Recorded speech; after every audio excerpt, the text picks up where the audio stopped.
Literacy വേൾഡിലേക്ക് ഏവർക്കും സ്വാഗതം.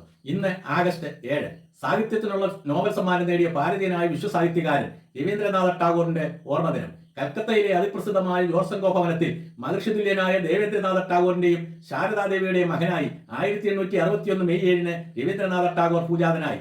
11-ാം വയസ്സിൽ പിതാവിനോടൊപ്പം ഭാരത പര്യടനം നടത്തിയ ടാഗോർ ഔപചാരിക സ്കൂൾ പഠനം ഉപേക്ഷിച്ച് വീട്ടിൽ തന്നെ പഠനം തുടർന്നു.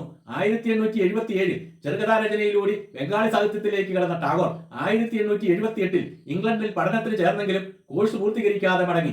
ഗ്രാമീണ ജനതയുടെ അജ്ഞതയും നിസ്സഹായതയും അകറ്റി വിജ്ഞാന സമൂഹത്തെ സൃഷ്ടിക്കുന്നതിനായി ഗ്രാമീണ പുനർനിർമ്മാണ പഠന സ്ഥാപനമായ ശ്രീനികേതൻ സ്ഥാപിച്ച ടാഗോർ ബംഗാൾ വിഭജനത്തിനെതിരെയുള്ള പ്രക്ഷോഭത്തിലും ദേശീയ സ്വാതന്ത്ര്യ സമരത്തിലും പങ്കാളിയായി.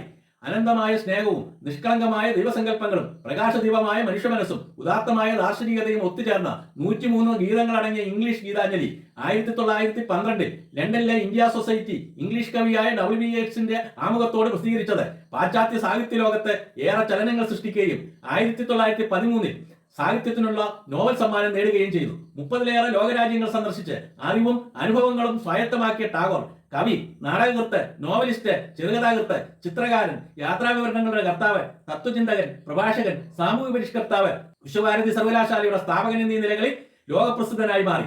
ഇന്ത്യയുടെയും ബംഗ്ലാദേശിന്റെയും ദേശീയ ഗാനങ്ങൾ രചിച്ച രവീന്ദ്രനാഥ ടാഗോർ 1941 ആഗസ്റ്റ് 7 ലോകത്തോട് വിടവാങ്ങി.